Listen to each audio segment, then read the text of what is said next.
ஓம் சாய்ராம். ஸ்ரீ சாயின் ஆசீர்வாதத்துடன் ஸ்ரீ கோவிந்த் ரகுநாத் தபோல்கர் என்ற ஹேமாத்மன் இயற்றிய ஸ்ரீ சாய் சச்சரித்திர கிரந்தத்தின் அடிப்படையிலே தொகுத்து மூல மராத்தியிலே விரிவுரையுடன் இயற்றிய தைந்தின் சாயிபோத் பேராசிரியர் டாக்டர் சீதாராம் கணேஷ் தேசாய் அவர்கள். இந்த நூலின் தமிழ் மொழிபெயர்ப்பு ஸ்ரீ சாயின் தினசரி ஞான போதனை தொகுத்து வழங்குபவர் டி.ஆர். மாதவன் அவர்கள். ஸ்ரீ சாயின் இன்றைய ஞான போதனை. அத்தியாயம் 25, ஓவி 65. அடக்கம், நியமம், மோட்சம், ஆற்றல், முழுமையான மாயை, பொறாமை, வெறுப்பு, குறைகள் இல்லாத மற்றவர்களிடம் கருணை காட்டுவதுதான் ஒரே நோக்கம். இப்படிப்பட்ட வாழ்க்கையை கொண்ட ஒருவர் மட்டுமே துறவி. விளக்கம். புலனடக்கம், கட்டுப்படுத்தல், அடக்கம், நல்வழிப்படுத்தல் போன்றவற்றால் நிறைந்த வாழ்க்கை மாயை மற்றும் துவேஷயத்திலிருந்து விடுபட்டது. மற்றவர்களுக்கு கருணை காட்டுவதற்கு மட்டுமே அர்ப்பணிக்கப்பட்ட வாழ்க்கை கொண்ட ஒருவர் உண்மையான துறவி.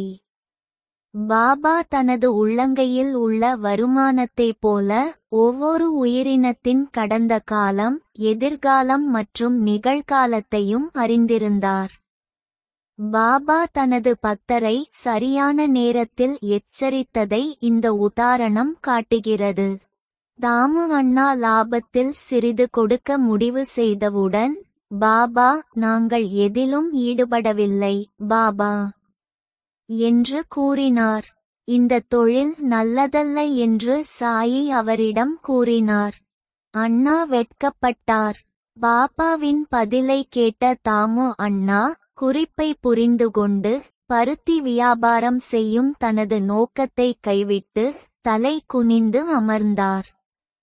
அந்த நொடியே தாமு அண்ணாவின் மனதில் ஒரு எண்ணம் வந்தது.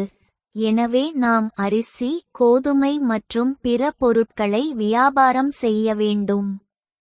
இதை உணர்ந்த பாபா, ஏய், நீ 1 ரூபாய்க்கு 5 சாமிகளை வாங்கி 7 சாமிகளுக்கு விற்க வேண்டும் என்றார்.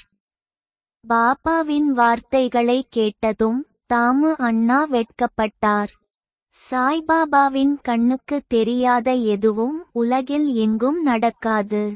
தாமு அண்ணாவின் நண்பர் யோசித்துக் கொண்டிருந்தார். அப்போதுதான் தாமு அண்ணாவின் கடிதம் அவரது நண்பரை அடைந்தது. அவர், இவ்வளவு நல்ல ஒப்பந்தம் செய்யப்பட்டிருந்தால் தாமு அண்ணா ஏன் தானே அந்த முடிவை எடுக்கவில்லை? ஃபக்கீரை பின்பற்றியதன் மூலம் தாமு அண்ணா இவ்வளவு பெரிய லாபத்தை இழந்தார்.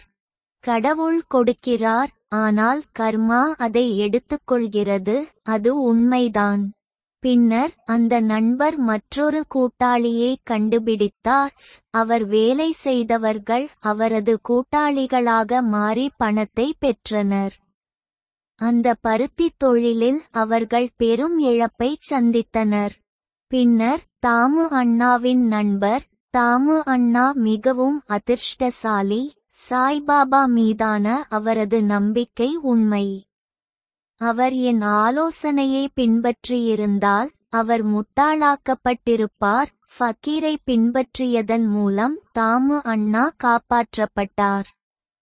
நான் அந்த ஃபக்கீரை பின்பற்றி அவரை பற்றி தவறாக பேசாமல் இருந்திருந்தால் எனக்கு எந்த இழப்பும் ஏற்பட்டிருக்காது. குறிப்பு. சத்குருவின் ஆலோசனை உங்களுக்கு பிடிக்காவிட்டாலும் அதன்படி செயல்படுவதில்தான் உண்மையான பலன் இருக்கிறது. ஓம் சாயிராம். ஸ்ரீ சாயின் தினசரி மற்றொரு ஞான போதனை அடுத்த தொடரில் கேட்போம். ஸ்ரீ சச்சிதானந்த सच्चिदानंद सद्गुरु साईनाथ महाराज की जय। श्री सच्चिदानंद सद्गुरु साईनाथ महाराज की जय।